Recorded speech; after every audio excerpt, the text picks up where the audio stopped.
ज्ञान bakery channel में आपका हार्दिक स्वागत अभिनंदन। आज हम पढ़ेंगे पाल वंश एवं राष्ट्रकूट वंश, दोनों का वर्णन देखेंगे। तो सबसे पहले देखते हैं पाल वंश।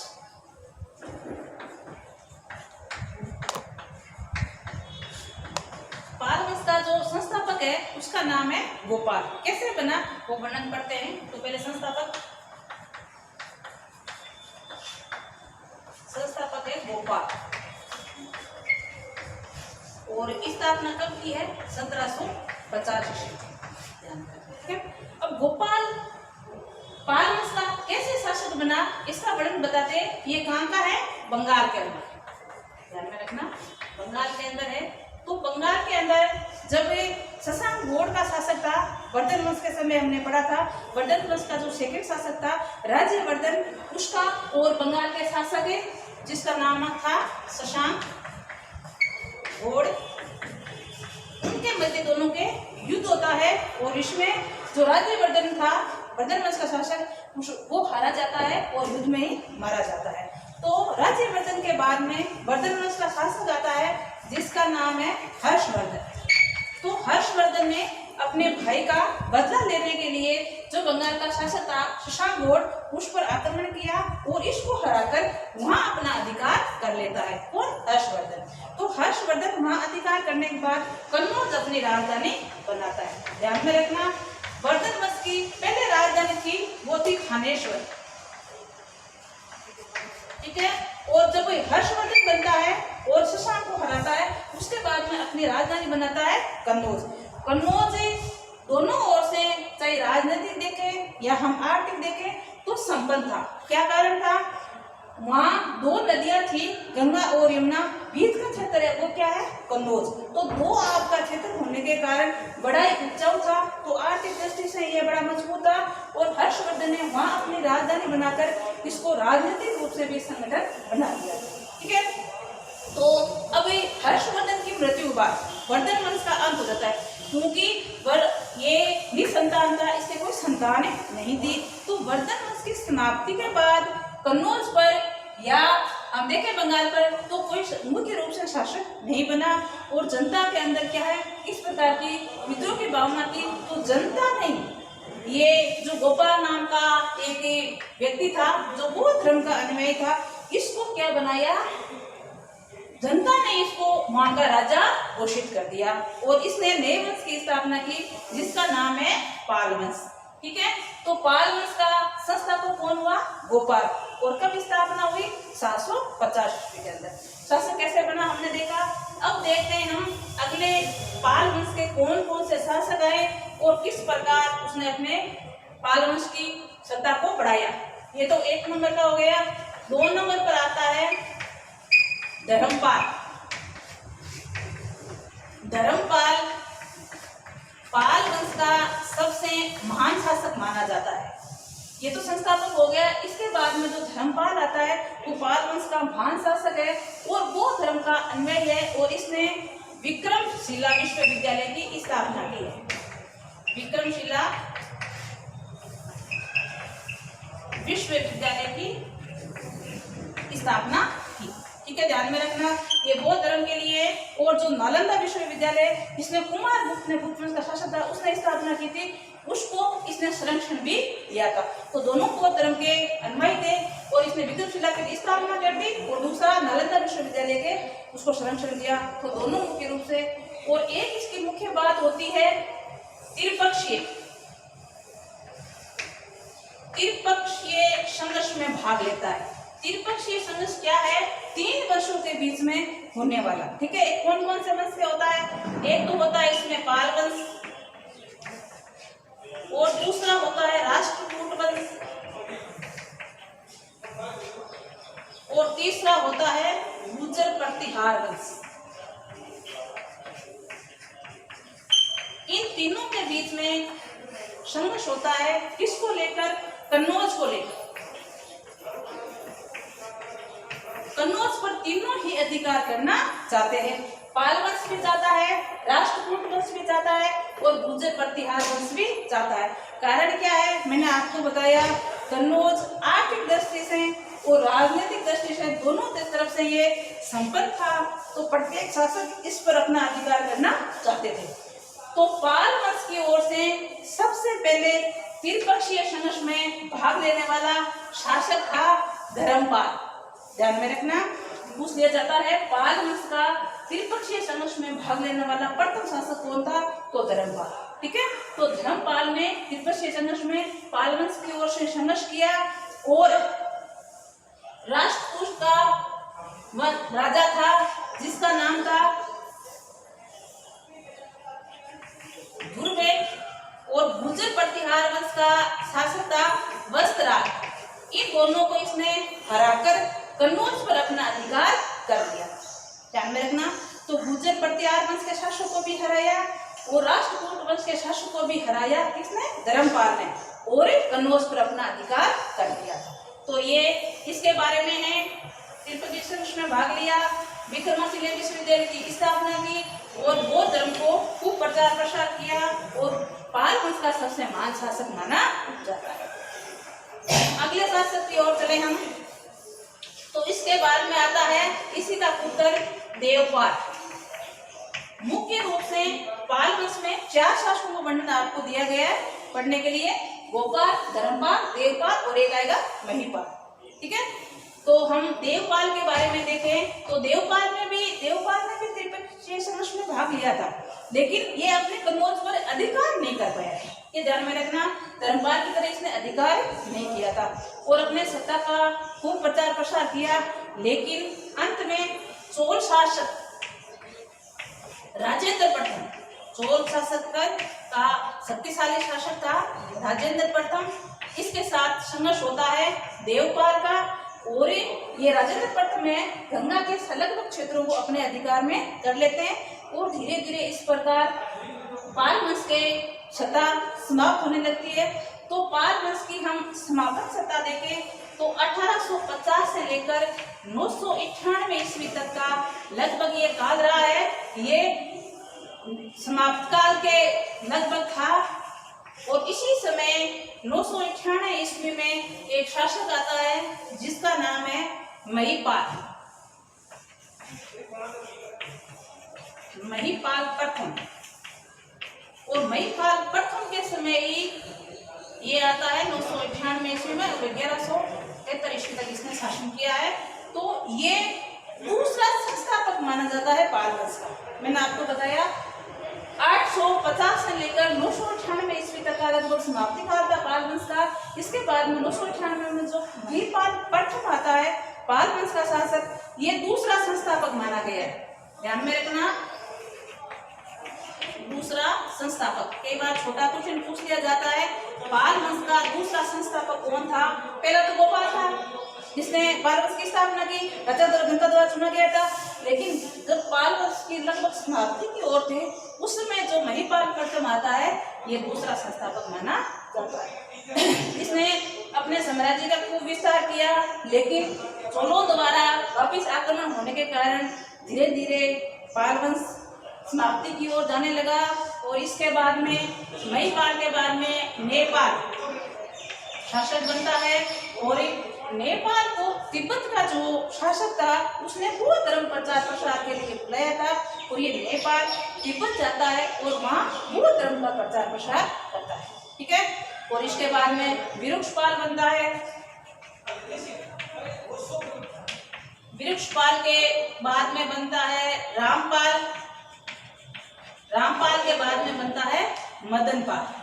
मदनपाल पाल वंश का अंतिम शासक होता है और धीरे धीरे इस प्रकार पाल वंश की समाप्ति हो जाती है। एक बार यहाँ हम शासकों का वापिस देख लेते हैं। संस्थापक कौन थे? गोपाल।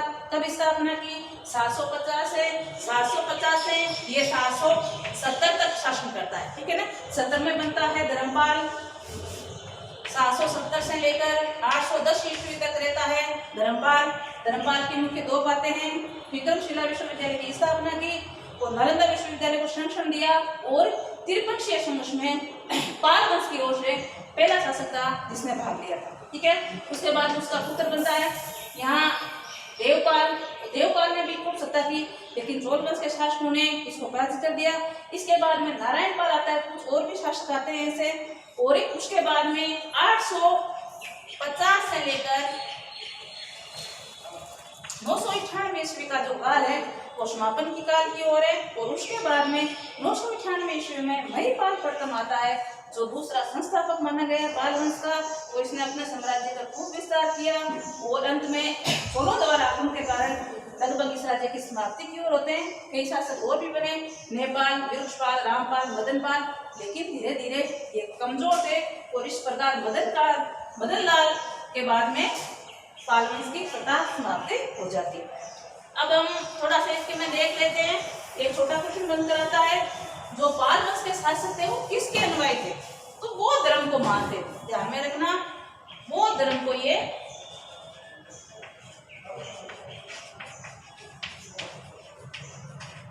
बौद्ध धर्म के अनुयायी थे। कौन? पाल वंश के। छोटा क्वेश्चन बहुत बार पूछा गया है और पूछ सकते हैं, पाल वंश के शासक किस धर्म के अनुयायी थे? तो बौद्ध धर्म के।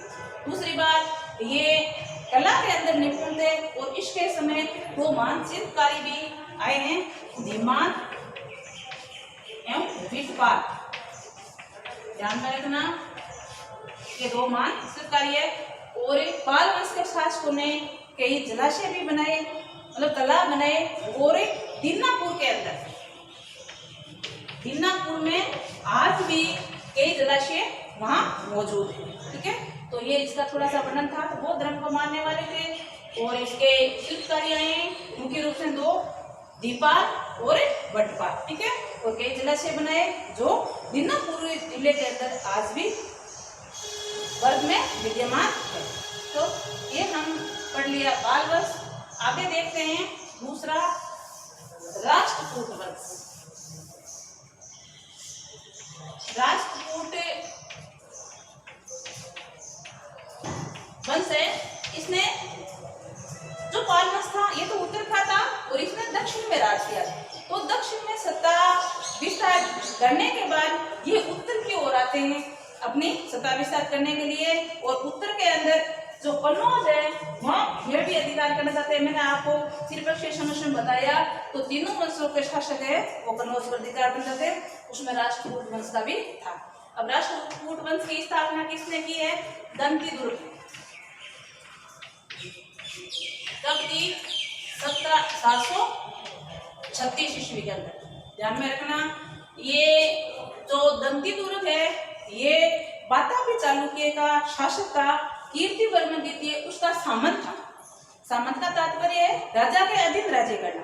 राजा को किसी सैनिक सहायता की आवश्यकता हो युद्ध के अंदर या कोई और विशेष कार्य करवाने, वो सामंत के द्वारा करवाया जाता था। तो ये दंतीदुर्ग है वो वातापी या बादामी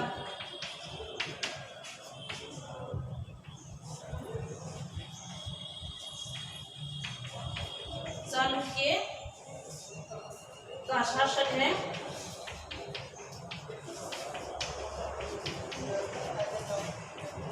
कीर्तिवर्मन सेकंड।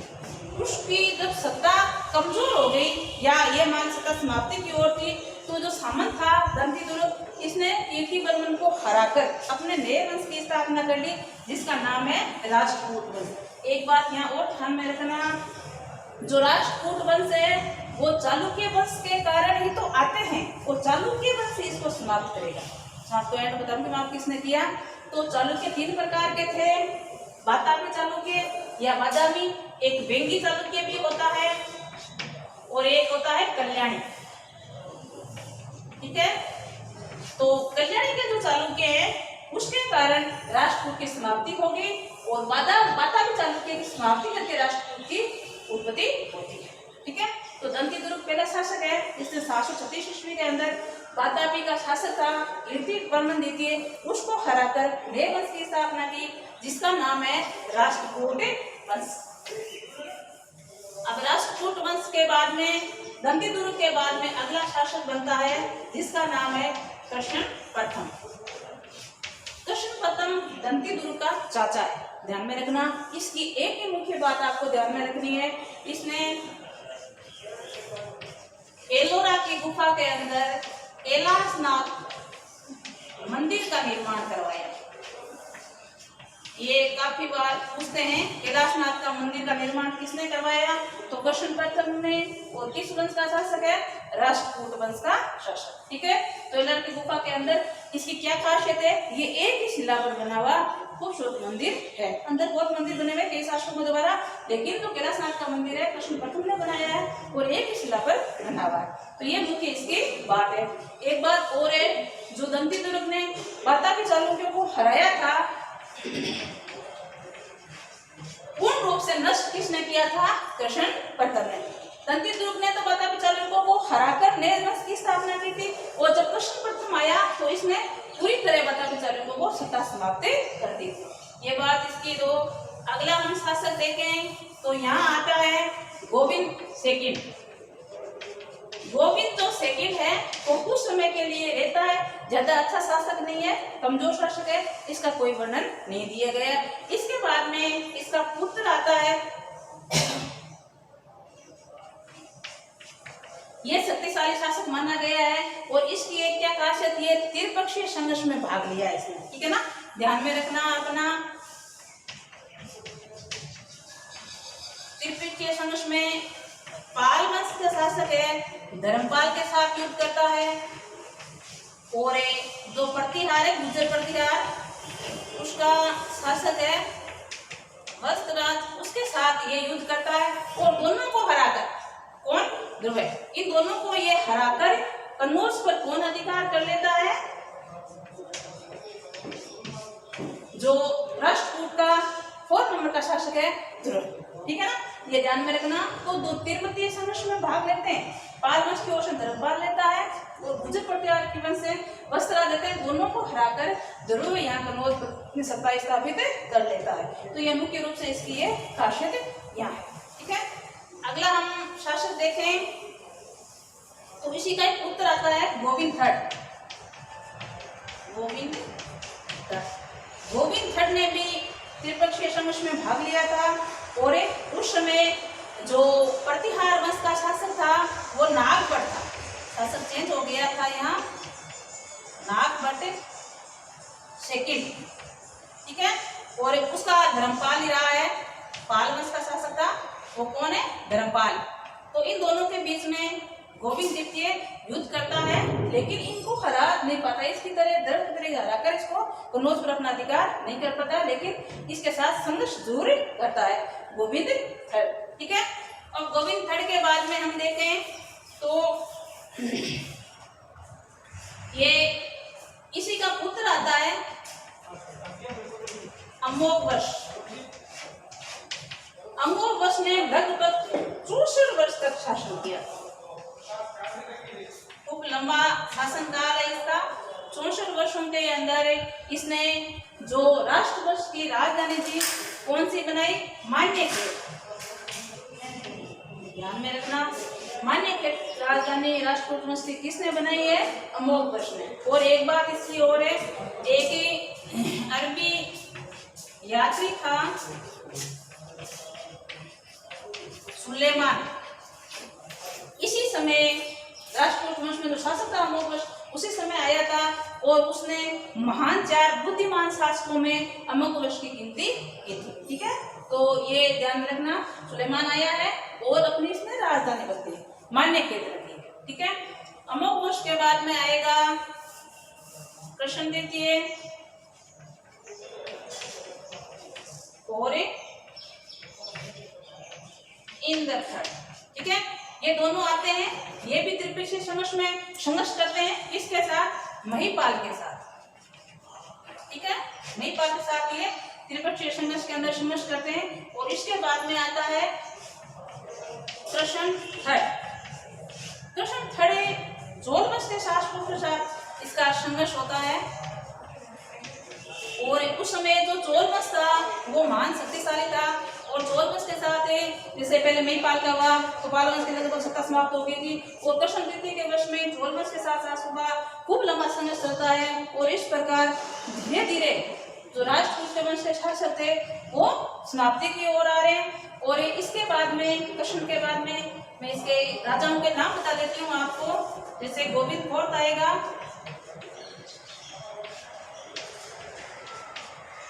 गोविंद कोट के बाद में अमोघ वर्ष सेकेंड, सॉरी थर्ड, ये सेकेंड था। और इंद्र तृतीय, खरोष्ट और करक सेकेंड, ये इसके और बाकी के शासक है। आपने ध्यान दिया होगा जैसे गोविंद प्रथम गायब है, अमोघ वर्ष प्रथम गायब है या कृष्ण प्रथम गायब है, तो इसका कारण क्या है?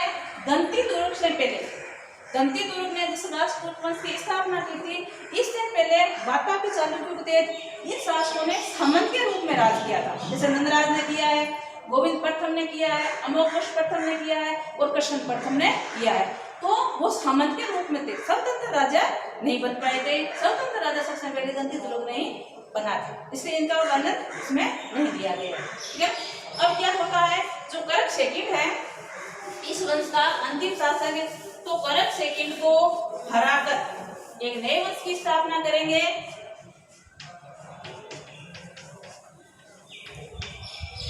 पराजित किया, किसने किया है?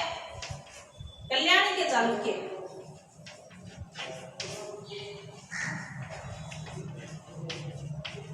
कल्याणी के चालुक्य हैं, शासक हैं पेलक। कब किया है? 973 ईस्वी के अंदर।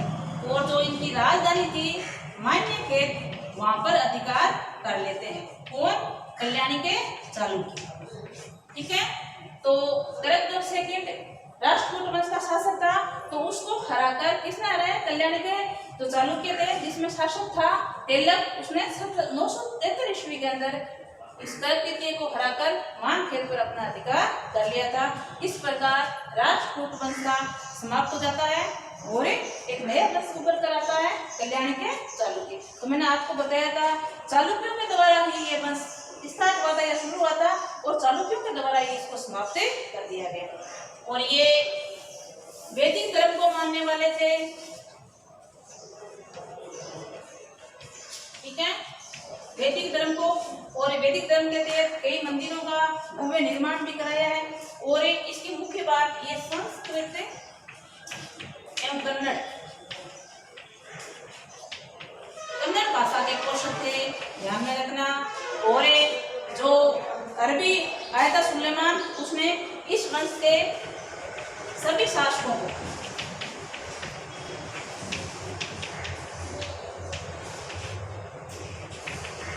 बलहरा, क्या उपाधि दी है?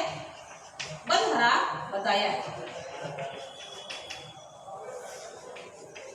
अरबी द्वारा। ठीक है ना, अरबी द्वारा इसके सभी शासकों को बलहरा की उपाधि दी गई है। बलहरा का मतलब होता है महान शासक या प्रतापी शासक। तो अकबर अरबी के द्वारा इस वंश के जितने भी शासक आए सभी क्या थे? बलहरा की तरह थे।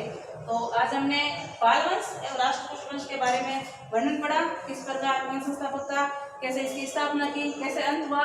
और कल हम पढ़ेंगे गुर्जर प्रतिहार वंश और त्रिपक्षीय संघर्ष, जो तीनों के बीच में होता है, मैंने आपको बताया। तो कब किस राजा के बीच में होगा वो वर्णन पढ़ेंगे, और एक वंश बच गया है गुर्जर प्रतिहार, उसका वर्णन पढ़ेंगे। तो आज के लिए इतना ही, नमस्कार।